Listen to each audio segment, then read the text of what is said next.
Greetings all, and welcome to the 31st episode of TM Technical Movement. For today, we will be taking a look at the Twineedle, Pin Missile, Fell Stinger, Fury Cutter, Skitter Smack, Infestation, Bug Bite, Struggle Bug, U-Turn, X-Scissor and Megahorn attacks, and the Tail Glow technique. In short, the Twineedle attack involves striking an opponent twice in succession with a pair of pointed appendages steeped in small amounts of poison. The Twineedle attack is oddly unique in that it is the only non-poison type attack that has the capacity to actually poison a target under any battle condition. This is primarily due to two reasons. The amount of poison used in the attack is too small to actually change the typing of the move, though it is still enough to give a 20% chance of inflicting a poison condition, and only Pokemon that can naturally learn the attack are bug types. This is in turn due to the fact that both strikes must be delivered quickly enough to prevent counterattack for the move to work, limiting its usage to those who have more than one spiked appendage as a main limb, such as Beedrill and Escavalier. The attack is fairly difficult to avoid in close quarters, and is overall more powerful than a Poison Sting attack, but it is still unaffected by items like King's Rocks, and its relatively high stamina cost is still an issue that lessens its effectiveness in professional combat, making it a move generally reserved for friendly battles only. It is lastly noted that because the attack actually strikes multiple times in a short period of time, it can be used to override the effects of the Sturdy ability and items like the Focus Sash or Focus Band, as well as amplify the effects of the Weak Armor ability. Since an opponent must use a barbed appendage of some sort to execute a Twineedle attack, striking the barbed appendage cannot produce negate the damage dealt by the attack. Otherwise, it is extremely difficult to dodge in close quarters. Metallic Armor can help reduce and negate the damage dealt by the attack, but Rocky Armor is unlikely to perform as well on its own. Even though the attack is able to take advantage of abilities like Sturdy and Weak Armor, as well as items like the Focus Sash and Focus Band, seeing as it is generally limited to only two species, it is highly unlikely to see the move used much in professional combat. Even so, it can be fairly potent in the right circumstances, so careful attention should be paid to it when within fairly close quarters.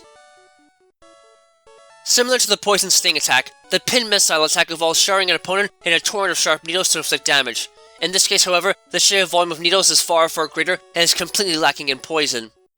The Pin Missile attack focuses very similarly to the basic Poison Sting attack, in that it utilizes needles as a weapon, but the attack is far more specialized because it involves striking with sharp hairs or other non-poisonous implements, like slivers of chitin, to attack.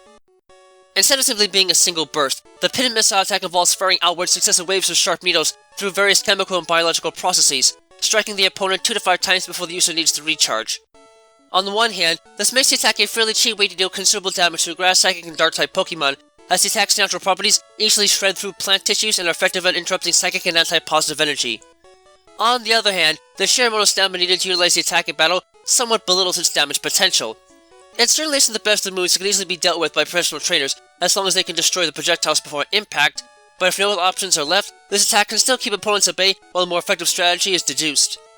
It is lastly noted that, like the Twineedle attack, because the attack actually strikes multiple times in a short period of time, it can be used to override the effects of the Sturdy ability and items like the Focus Sash or Focus Band, as well as amplify the effects of the Weak Armor ability, which might explain at least partially why it was made into TM7 and Silphco's 8th generation line of TMs and TRs before being discontinued from the 9th generation line.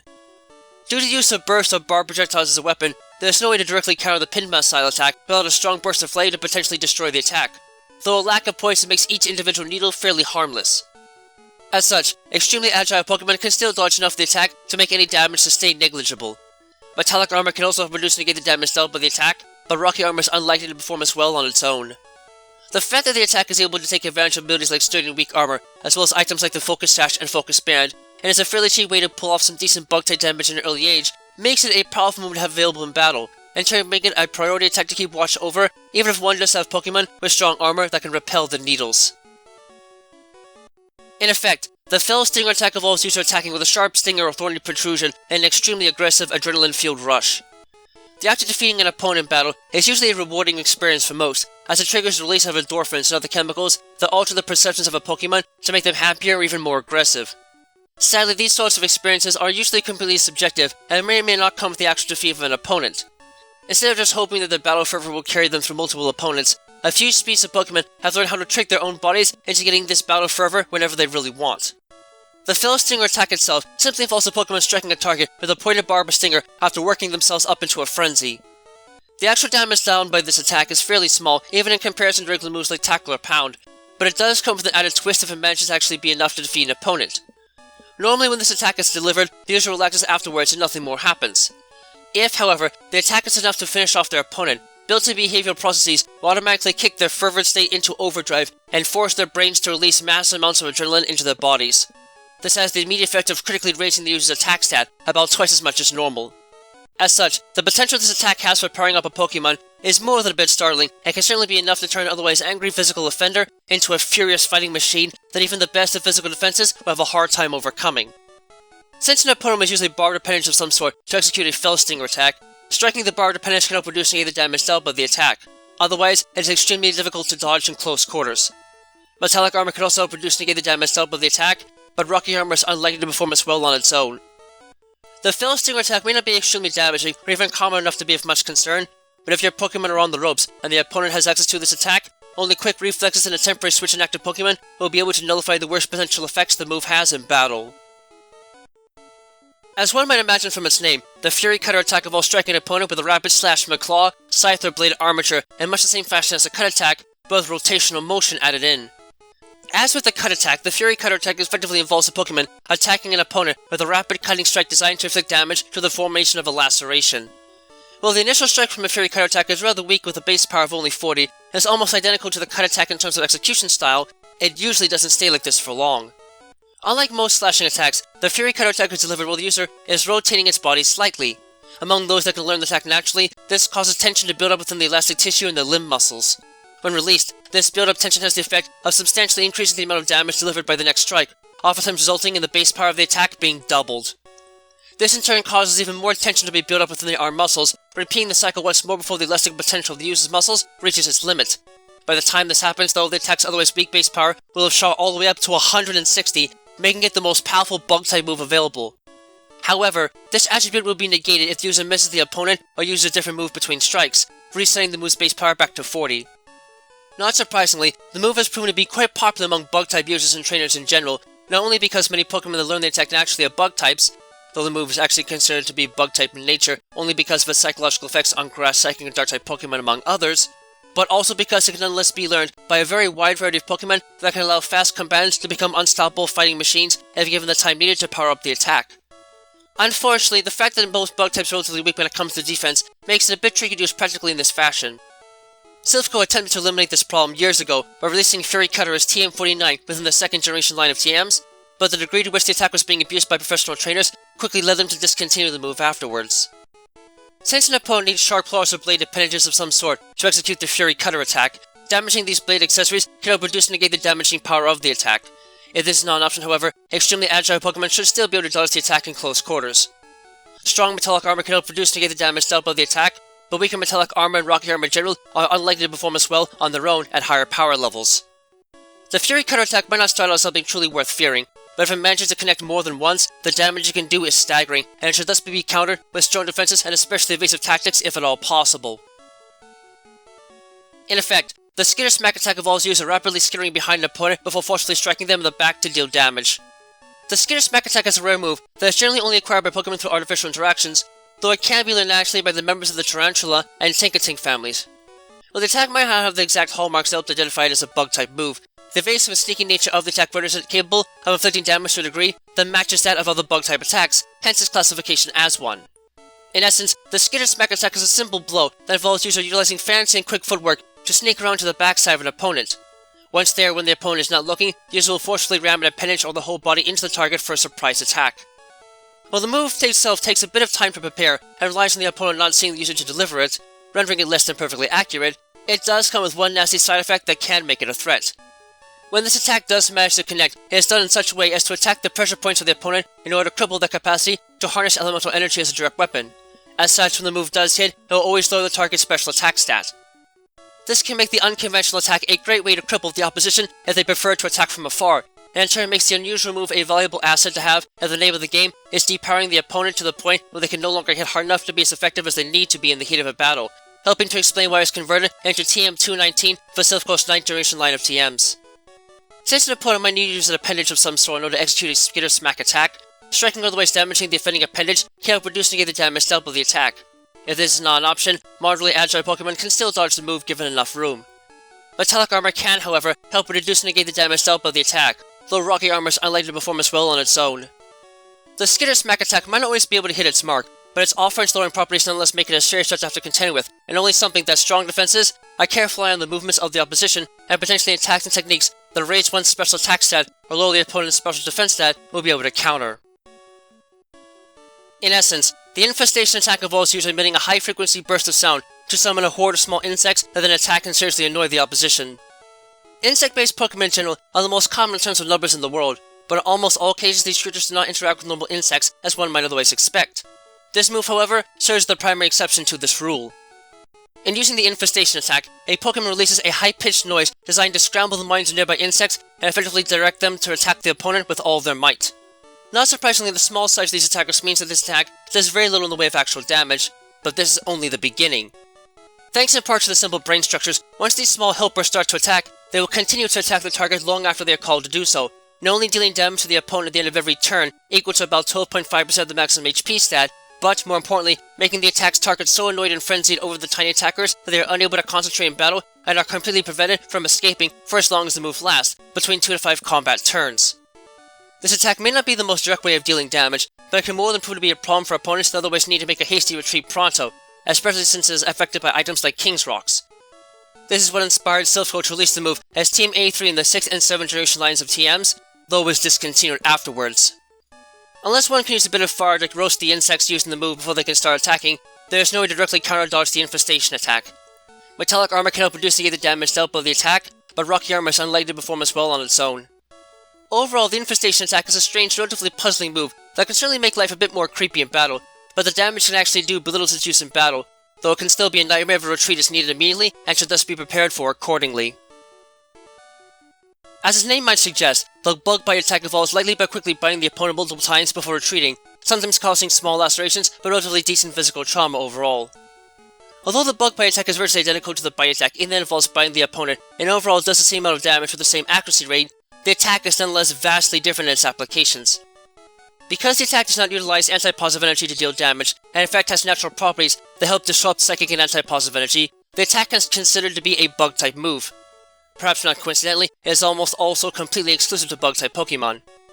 The attack also consists of multiple bites that are delivered quickly enough to deal fairly decent amounts of damage, so each bite doesn't possess the sheer destructive force and stopping power of a single bite attack. Most importantly though, the attack is actually designed for a specific purpose: devouring the opponent's held berry. As it turns out, some bug-type Pokemon come to heavily enjoy the taste of berries as they grow older, and seem to naturally acquire the ability to steal such items from opponents by rapidly attacking a target in a swarm-like fashion, and try distracting them long enough for a user to eat their berry and escape unharmed. The ability to take whatever advantage an opponent's held berry might have and use it against them immediately has made this attack fairly popular among strategists that enjoy using bug types, but sadly this is where the attack's limitations come in. The bug bite attack can apparently only be learned by Pokemon with a specific type of mouth structure that allows for rapid biting, so the number of Pokemon capable of actually learning the attack naturally is fairly low. Nonetheless, it can still prove to be quite useful to Pokemon that are able to use the move in battle, which explains why it was eventually turned into TM-182 for Silph's 9th generation line of TMs. Since an opponent needs to utilize his teeth or fangs to execute a bug bite attack, striking or otherwise damaging them else can help reduce and negate the damage dealt by the attack. Otherwise, however, the attack is extremely difficult to dodge in close quarters. Metallic armor can help reduce and negate the damage dealt by the attack, but rocky armor is unlikely to perform as well on its own. Overall, the bug bite attack is a rare enough move that it probably won't be too much of a concern in battle, but its penchant for stealing berries can nonetheless be a hassle for item-based strategists. As such, the best way to negate its effectiveness is to simply focus on strategies that don't rely on berries for assistance, as its moderate damage potential is nothing that decent defenses cannot handle. In effect, the Struggle Bug attack evolves using releasing an energy field while resisting the onslaught of an opponent in order to deal damage and decrease the effectiveness of their special attacks. The Struggle Bug attack is a unique adaptation that only a few bug-type families manage to develop as a form of resistance against damage from special attacks, particularly in regards to fire-type attacks that the exoskeletons are typically extremely weak against. The Struggle Bug attack itself is a semi-powerful energy field that the user deploys as a defense against attack in battle. Though the attack is technically typeless in nature, it is classified as a bug-type move because it rapidly disperses the energy fields generated by Psychic, Dark, and Grass-type Pokemon, and is almost entirely exclusive to bug-type Pokemon naturally, with the exception of Iron Moth. This weak energy field does little in the way of damage even though it spreads wide enough to hit all nearby opponents, only suffering a 25% drop in base power when it strikes multiple targets, but it has the effect of damaging the opponent's ability to properly utilize their special abilities for a short period of time through the disruption of their internal energy fields, in turn effectively reducing a target's special attack stat with every hit. It may lack much in the way of power, but for the sheer purpose of shutting down strong special attackers, few moves can perform effectively as this quirky strike. It was for this reason that Silph Co released the move as TM76 within the 5th and 6th generation line of TMs, though it was not enough in the end to keep the move from being discontinued from the company's 7th generation line, only to be eventually reinstated as TM15 in the 9th generation line. Due to its unique attributes, there is no way to directly counter or dodge the Struggle Bug attack. Metallic armor can, however, help reduce negative damage dealt by the attack, though rocky armor is unlikely to perform as well on its own. The Struggle Bug attack is certainly not strong enough in terms of damage to be a significant threat in any battle, but considering it can easily cripple a special attacker in almost no time, it is still a move that should be prepared for with attacks and techniques that can help eliminate any loss to the special attack stat of a Pokemon that results from this attack's special properties. Much as the name suggests, the U-turn attack involves user striking an opponent harshly and fiercely before completely returning to where it once was and switching places with another teammate. The U-turn attack, though classified as a bug-type attack, is generally typeless in nature and is only classified as such because it demonstrates many of the same damage benefits and detriments as other bug-type moves. Not surprisingly, the attack tends to be more common among non-bug types than actual bug types. The U-turn attack itself is little more than a harsh physical strike delivered when the user rushes at the opponent and sideswipes them while attempting to turn tail and go back the way they came. While the harsh blow might only inflict moderate damage in most cases, what actually makes the U-turn attack potentially devastating in battle is that, as long as the attack does not defeat the last Pokemon in the opponent's party, the user will forcefully switch places with another teammate after using the attack as a way of protecting itself against counterattack from behind. This can make the otherwise average attack a strategy wrecker in battle, as it can allow a trainer with a bad type matchup to switch out for something better suited for the opponent at hand without completely wasting their turn in battle. Though it is known that the user will still take double damage from a pursuit attack if they are slower than the opponent when switching out. It is for this reason that Silph Co decided to release the move as TM89 within the 4th through 7th generation line of TMs, and the recent Sinnoh Special Edition set, from which it has garnered decent popularity among trainers of all types, only becoming TM56 in the 8th generation line and TM60 in the 9th generation line as a numerical change. The U-turn attack is a deceptive move that can be practically impossible to counter or dodge as a result of the sudden change that occurs at its conclusion. Metallic armor can, however, help reduce negative damage dealt by the attack, though rocky armor is unlikely to perform as well on its own. The U-turn attack might not have any special properties to it to make it a serious threat in most battles, but even if it means only denying the inevitable, the attack can prove to be an effective way of dragging on a battle, and should be prepared for strong defenses and a diverse set of moves to take on whatever opponent is thrown out next after the attack hits. As its name might suggest, the X-Scissor attack involves striking an opponent with a pair of powerful cutting strikes committed simultaneously, slicing the target in an X-shaped pattern and causing massive lacerations within soft flesh as a result. Although the X-Scissor attack is effectively nothing more than a pair of cut attacks executed at the same time, the X-shaped pattern of execution is unique in that it normally can only be utilized and learned naturally by insects or insect relatives because of the anatomical arrangement, though some exceptions do exist. The X-Scissor attack can usually only be performed properly if the user is able to rotate its limbs to an exceptional degree without restricting its movement. Due to the fact that the skeletons are on the outside, insectoids and their relatives are generally the only creatures unable to actually use the move naturally without harming their internal anatomy, which is also one of the primary reasons it is classified as a bug-type move. Since the attack is two cut attacks used together, it makes sense that each blow takes double the amount of stamina to utilize.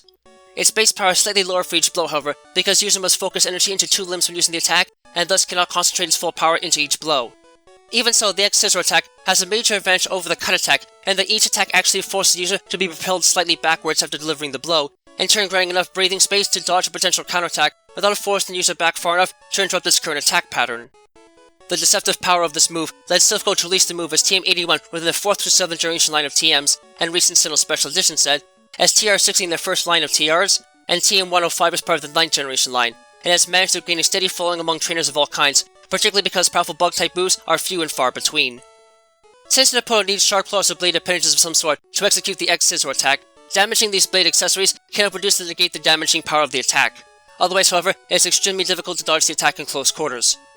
Strong metallic armor can help reduce and negate the damage dealt by the attack, but weaker metallic armor and rocky armor in general are unlikely to perform as well on their own.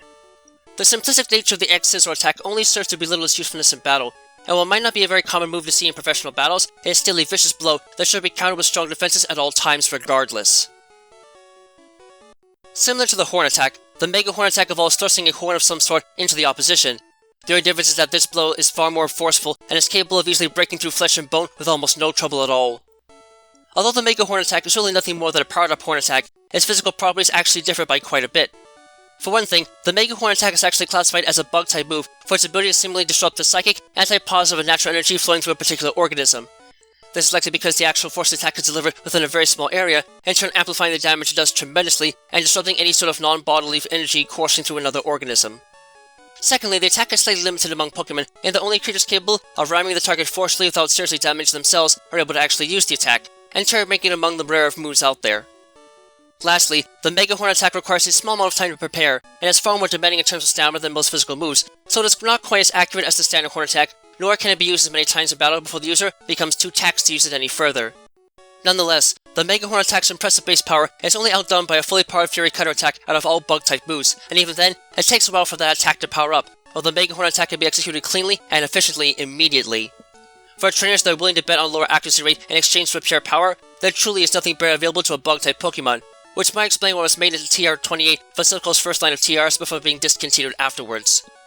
Since an opponent must use a pointed structure or appendage of some sort to execute a Megahorn attack, striking otherwise damaging the offending object can outproduce negative damage dealt by the attack. If there is not an option, however, fairly agile Pokemon can still dodge the attack in close quarters. Strong metallic armor can also produce negative damage dealt by the attack, but weaker metallic armor and rocky armor in general are unlikely to perform as well on their own. The Megahorn attack may not be a very common sight in battle, but when it is available to an opponent, there is no doubt that it will be used as the opponent's primary weapon in close quarters. The best tactics that can be taken are to utilize Pokemon's strong defenses and to simply stay as far away from the opponent as possible and try to defeat them with projectile attacks, far outside the range of this monstrous strike. Much as its name suggests, the tail glow technique involves the user flashing a part of its body, usually the tail of some other appendage, and staring at it intently in order to increase the power of its special abilities. The tail glow technique is a unique move exclusive to a small handful of Pokemon that allows them to use their naturally flashing body parts to increase their overall impact in battle. In using this technique, the user flashes part of their body brightly and stares directly into the otherwise blinding light. While it might effectively turn others away, the sight of this intense light triggers a chemical and psychological reaction within the brain of the user, and makes it easier for them to heavily concentrate and focus the power of their special attacks to the point where the special attack stat is drastically raised, about 3 times as much as normal. This alone makes the move extremely dangerous, as aside from being extremely stamina efficient, just 2 uses of this move can fully power up a Pokemon's special attack stat to its maximum value in battle, in turn ensuring that any opponents without high resistance against special attacks will suffer immensely and likely not last very long afterwards. Attacks and techniques to raise a Pokemon's special defense stat or lower an opponent's special attack stat are highly recommended for dealing with the tail glow technique. That's it for this episode, so stay tuned for the next episode of TM Tactical Movement.